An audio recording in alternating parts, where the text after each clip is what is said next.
Ուրեմն այս նոր Հայաստանի Թավշյա ոչ բռնի ժողովրդավարական հեղափոխությունը իր էվոլյուցիոն զարգացման ճանապարհով հասավ մի հանգրվանի, երբ արդեն անհրաժեշտ է գործի դնել անգլոսաքսերի աշխարհակական ամենահզոր գործիքներից մեկը գժությունը։ Դե պարզա որ բոլոր Թավշյա հեղափոխությունները սովետական տարածքում դրանք իրենց էության փակառուսական են եւ ուշ թե շուտ բախվելու են ռուսական եւ Ռուսաստանի շահերի հետ, իսկ այդ բախումից փրկության միակ ձևը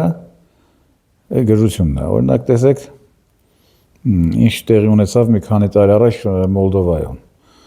Ուրեմն Գազպրոմը գազ էր մատակարարում Մայա Սանդուին, այսինքն ֆիքսված գնով, այսքան կուբամետր մատակարարել է, պետք է այսքան փող ստանա, սրանքի ասում են թե չէ, մեր պարտքը այսքան է կազմում։ Լավ ասում են, այ աղջիկ ջան, 5-ին որ գումարես 5-10-ը չի ստացվում։ Չէ, ասում է, մենք կարծում ենք, որ 5-ին գումարացինք, ստացվում է 4.5 կամ 3։ Դե Գազպրոմն է ասում է, թե ախպեր, դե չեղավ, սենց, դե սոլիդ պայեք, այս սրանքի գժականը միացել են, արդեն ասում են, դե մենք գնանք եվրոպական աուդիտ կբերենք։ Եկավ եվրոպական աուդիտը Կիշինյով եւ ինչ որոշեց։ Որոշեց, որ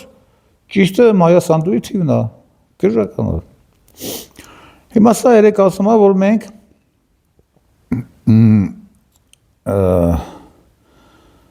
այդ RЖD-ի վզին, այդ Հարավկովկասյան երկաթգծի վզին տարեկան 2 միլիարդ դնելու ենք, որովհետև իրենք համաձայն չեն իրենց կոնցեսիան վաճառել մեկ այլ երկրի։ Սա Մայա Սանդուի գժությունից բեցար գժություն է։ Դուք տեսեք ինչ է ասում, նախ կոնցեսիան ստորագրված է 30 տարով։ Ահա։ Հիմա դու առաջարկիր մի անգամ, թե լավ կլինի դուք վաճառեք մեր ու ձեր բարեկամ երկրի ու Ղազախստանն էին մատնանշում, դե Ղազախստանը մոտավորապես այնքան է Ռուսաստանին բարեկամ, որքան Հայաստանը, սրանց Հայաստանը։ Այս մարդիկ ընդհանրապես լուրջ չեն տունի սրա ասած, ասին այդ գնա տեղդ նստի 30 տարին դեռ չի ավարտվել, դեռ տարիներ կան մինչև 30 տարին։ Հիմա սա երեք Պուտինի այդ անաջող խոսակցությունից հետո ասում է ես ախպեր ջան, ուրեմն ես ձեր վրա 2 միլիարդ փող կդնեմ։ Նախ մի փոքր բակագծեր ներկայացեմ թե ինչ ասել է կոնցեսիա։ Դա օրինակ Երևանի օդանավակայանը Զվարթնոցը 30 միլիոն դոլարով Էրնեկյանը 30 տարի կոնցեսիայով այդ այրոպորտը վերցրեց։ Ուրեմն 30 միլիոն վճարեց պետությանը։ Պլյուս դրան պարտավորություններ ստանձնեց։ Ասենք շենքը կառուցեց, այնտեղ տերմինալներ, ամեն ինչ հազար մի բան արեց մարդը։ Չհաշված այդ։ Եվ եթե հանկարծ վաղը պարզվի, որ Էրնեկյանը այնտեղ օրեկան $1 միլիարդ փող է սարքում, ոչ ոք իրավունք չունի ասի, թե Պրակես բան լավ է անում, բա 30 միլիոնը տվել է, իր պարտավորությունները կատարել է, քեզ ինքը ինչ է անում դեղ։ Այսինքն գնալ Էրնեկյանի վրա ինչ-որ անհասկանալի փող դնել, դա գժությունն է։ Այն նույնը այս Հարավկովկասյան երկաթգիծը, այն մարդիկ կոնցեսիայի համար վճարել են, չգիտեմ ինչքան թե չէ, պարտավորություններ ստանձնել են, պարտավորությունները կատարել են, ավելին, մի կոպեկ իրենց շահույթից սրանք իրենց դիվիդենդ չեն բաժանել, ամեն ինչ էլի ներդրել են Հայաստան, ինչը կարող են չանել։ Դե հիմա ասում եմ, քանի որ դուք ռուս եք, իսկ մեր պարտներները, ասենք Մակրոնի կնիկը, այնտեղ Ուրսուլան բան, ձեր այնքան չեն սիրում, ծախեք Ղազախներին, դե եթե չէ մենք այդ տարեկան 2 միլիարդ կդնենք։ Ռուսաստանից շատ անհաջող պատասխան սրան տվել է այդ Բելազյորովկա, որը ես դրա երեկվա խոսքից հասկացա, որ այդ մարդը խելքով չի փայլում, թե եթե տենց է, մենք էլ մեր ներդրումները ձեր վզին կդնենք։ Արա այդ պարոն Բելազյորով, դու հել ասա, որ ձեր ասածը ոչ թե գժությունից անմեղսունակ, մի ահավոր անմեղսունակ առաջարկ է ձեր ասածը։ Ոչ մի բանի մեջ չտեղավորվող, ոչ տրամաբանության, ոչ օրինականության, ոչ բանականության։ Ինչի մասին է խոսքը։ Հիմա սա լավ է սա, մեզ ինչով է լավ, որ սա արդեն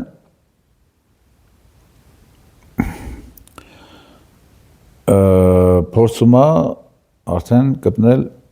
ռուսական կապիտալին։ Տեսեք, Սամվել Կարապետյանի այդ հեծը, դա ռուսական կապիտալ չի կարելի համարել, դա եթե Կարապետյանը այդ գործարքն աներ իր Տաշիր գրուպով, որը Մոսկվայում է բան եղած, գրանցված եւ հեծը համարվեր մոսկովյան Տաշիր գրուպի սեփականություն, իհարկե հիմա լուրջ պրոբլեմ կառաջանար արդեն Ռուսաստանի պետության հետ։ Բայց Սամվել Կարապետյանը որպես մասնավոր ներդրող Ռուսաստանի եւ Հայաստանի քաղաքացի ինքը ձեռք է բերել այդ ընկերությունը հետ կոչվածը եւ այսօր ինքը բաստոեն միայնակ է մնացել սրանց գրության դեմ պայքարում։ Հիմա տեսեք ինչն է լավ ստեղ մեզ համար։ Սրանք ասում են հաբրգում են աստիճանաբար, չէ՞։ Սկզբից հաջող նայեց արեցին Կարապետյանի վրա, Կարապետյանին փակեցին, հեծը խլեցին, այսինքն խլման process-ի մեջ է, փորձում են ազգայնացնեն, հետ էլ քիչ է, սա ասում ես, չէ, պետք է այդ իրեքը, այդ երագլուխը պետք է հասին կակա ասեն։ Այդ Ծառուկյանի համար դա արդեն ստացվել է, Ծառուկյանի պահով, հիմա տեսենք մյուսներին ինչ կանեմ։ Հետո ամենալեկտի ընտրություններն անցկացրեց։ Հարուներով ձերբակալված, բռնաբարեց ամեն ինչը։ Հետո ամենալեկտի ձևով Ծառուկյանի ֆրակցիան դուրս թողեց, որը միանշանակ բոլոր թվերով, բոլոր հաշվարկներով հաղթահարել էր այդ 4%-ը։ Մարդիկ ուղղակի 3, որտեղ Ծառուկյանը հաղթողել, 3 տեղամաս չեղարկեցին, որոնց ձայներով Ծառուկյանն անցնում էր անգամ իրենց թվերով, ուղղակի չեղարկում ենք եւ Ծառուկյանին դուրս թողեցին։ Հիմա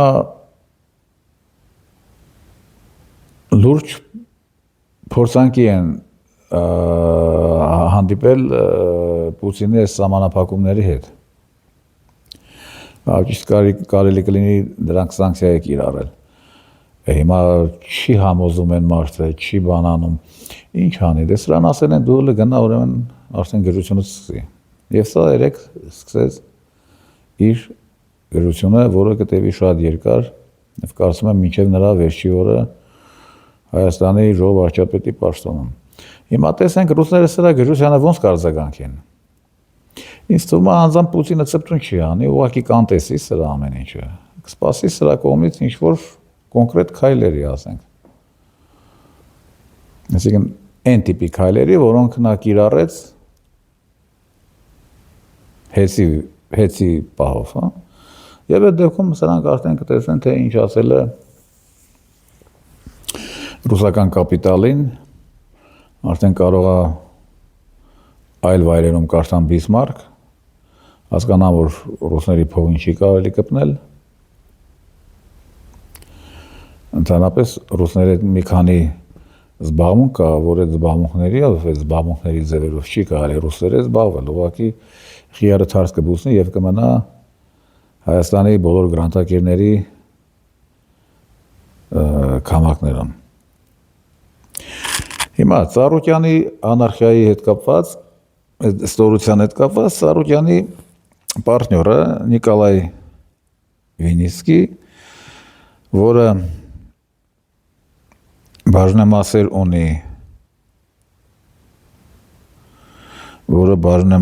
ունի, հիմա ասեմ որտեղ, Մուլտի Վելնեսում, որ Ավինյան Տիկոն խլեց, արդեն քաղաքին հա դա պատկանում, Արարատ ցեմենտում, Մուլտի գրուպ կոնցերնում, Երևանի այս կոնյակի գործարանում։ Այստեղ Ծառուկյանը պարտնյոր ունի Նիկոլայ Վինիսկի։ Այս մարդը հետևյալն է ասում։ Ասում նախ Николай Винницкий направил армянскому кабину уведомление об инвестиционном споре. Արդեն process-ը սկսել է։ Հետո թվում են, թե որ ձեռնարկություններում այդ Վինիսկին բան ունի։ Եվ այստեղ շատ հատկանշական է Վինիսկու խոսքը։ Требует восстановить доступ к управлению и контролю над предприятиями их законным акционерам и отказаться от идеи национализации компаний. В противном случае Винницкий намерен добиваться в международном арбитраже с требованием полного возмещения убытков. Но Պարզա, международный арбитражում սրանք կհաղթեն, ոնց որ կայակալ ասը միջազգային աուդիտով հաղթեց, այստեղ Վինիցկոյին հետարքիր խոսն եմ ուզում գտնել,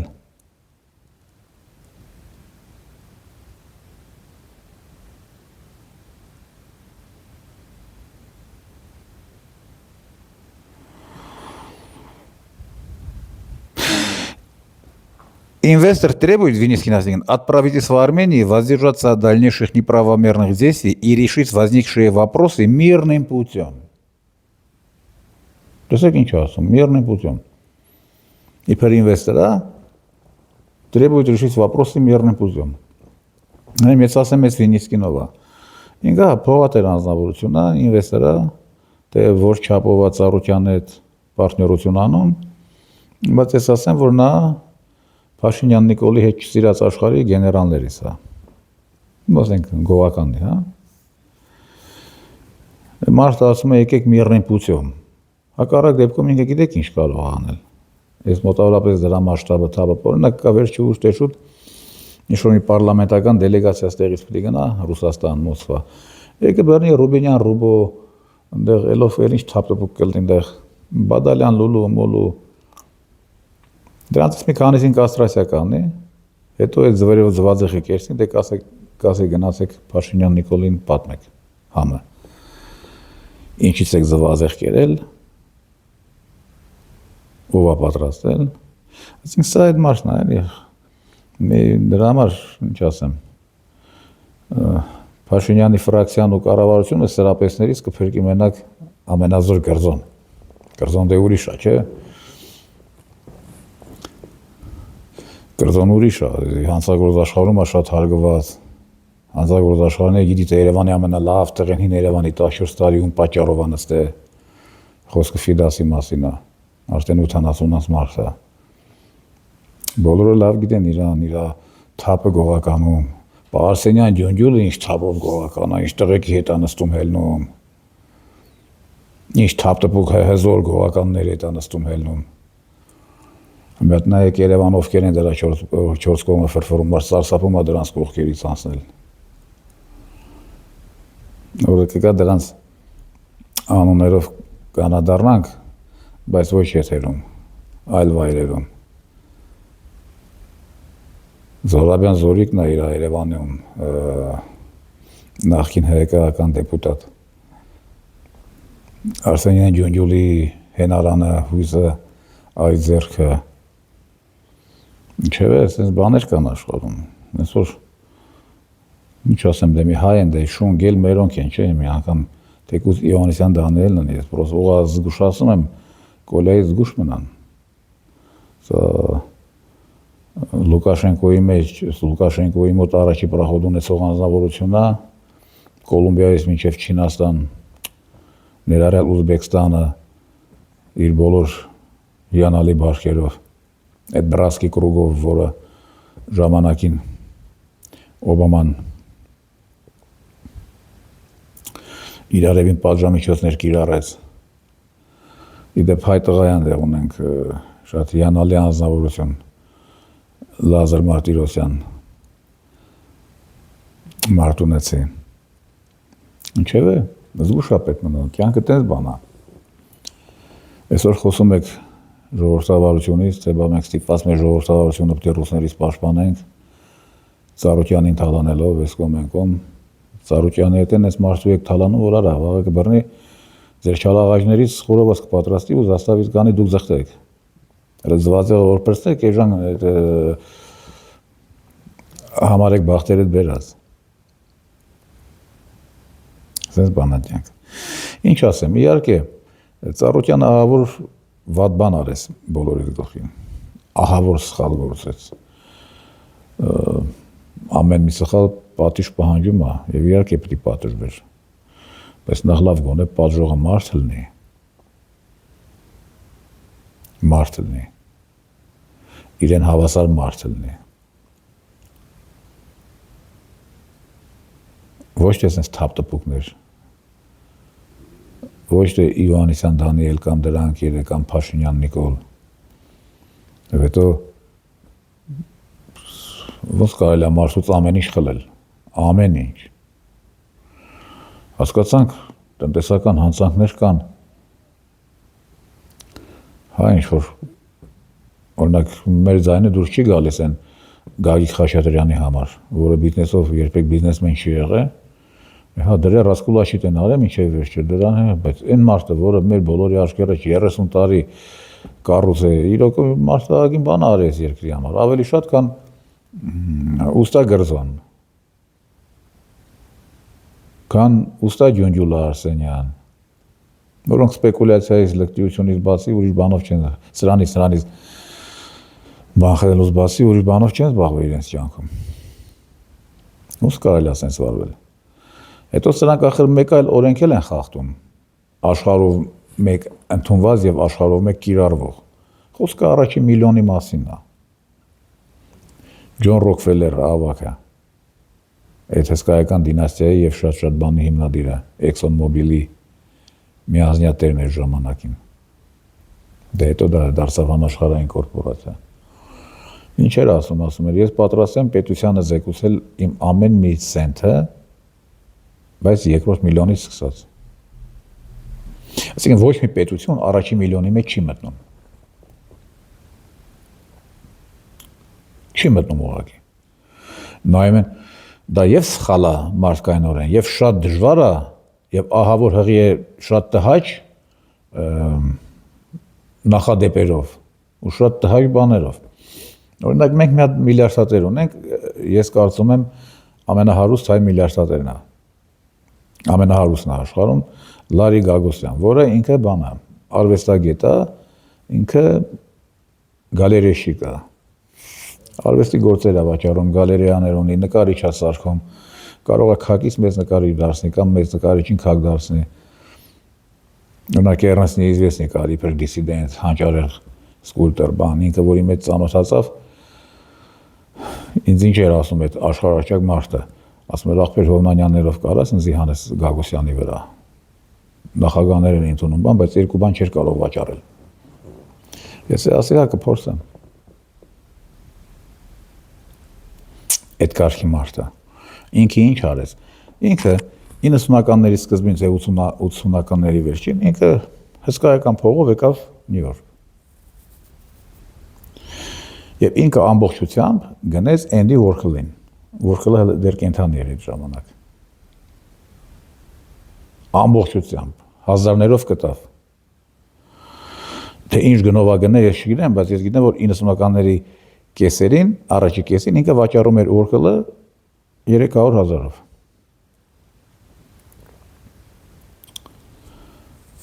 Հետո միլիոնով։ Այսօր Վորքլը մոտավորապես արժի 100 միլիոն։ Վորքլի կտավների մեծամասնությունը 10-15 անգամ առհետ է բերել։ Ասենք 300,000-ով վաճառեց, մի 5 տարուց առավ միլիոնով, հետո մի 2 տարուց 10 միլիոնով վաճառեց, հետո 30-ով հետ բերեց, հետո վերջի Վորքլը ինքը ես հոդված ունեցա, լավ գրառում ունեի նրա մասին, 217 միլիոն ձեռք է 217 միլիոնը վճարել իր իսկ վաճառած կտավի համար, որը տարիներ առաջ ինքը։ Հիմա համոզված եղեք այդ 217 միլիոնոց կտավը ինքը վաղը կես միլիարդով կվաճառի։ Ես ինչ եմ ասում, երբեք ամերիկացու մտքով չանցավ, մի հատ հարցի տեղ այդ դու որ եկար։ Նախ փողով Էնդի Վորքլին, որ այսօր տրիլիոն արժի իր ամբողջը,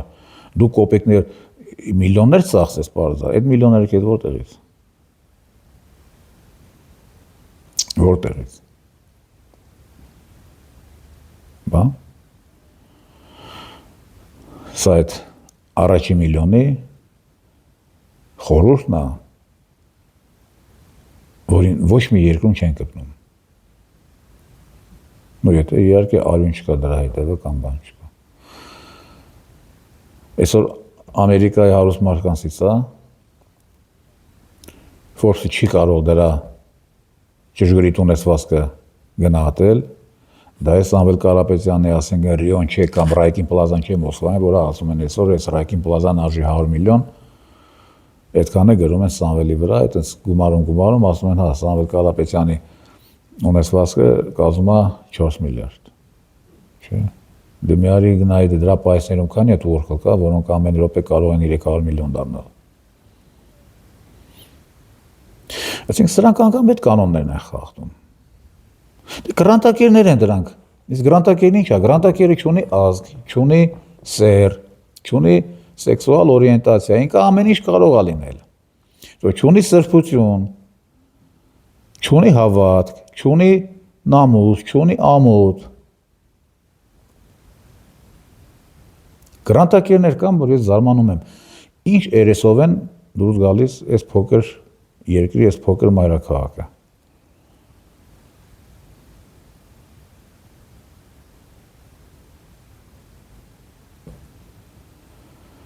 Ինչ ասեմ, սրանք էդ են։ Եվ այս ամեն ինչի պատասխանը գալու է պետության վրա։ Պետությունն է պատժվելու, պետությունն է ջանդան, ժողովուրդը։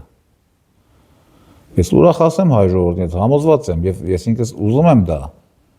Դեկտեմբերից հունվարի 1-ից բոլորս կվճարենք ամենաուժեղ գերմանական գիզը ռուսական գազի դիմաց։ Թող Փաշինյան Նիկոլը գնա բան անի։ Ավոզիտներ բերի, բան անի։ Գժությունը Գազպրոմի եւ Պուտինի վրա չի ալնում։ Այն մարդը եղավ 20 տարի։ Չի է պայքարում, գժի դեմ ինչ պայքարեց։ 20 տարի յոլա է գնում գժերի հետ։ Պատժում է, բոմժացնում է, սպանում է, 2 միլիոն գիր բանդերական արդեն սպանված է, տարածքներ է խլում։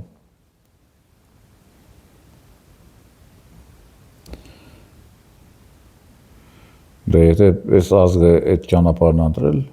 ուրեմն նույն բանին ինքը կհանդիպի։ Եվ պետք է ուրախանանք, որ ինքը արդեն նայեց դեանում ռուսական կապիտալի վրա։ Այն էլ ռուսական պետական կապիտալի վրա։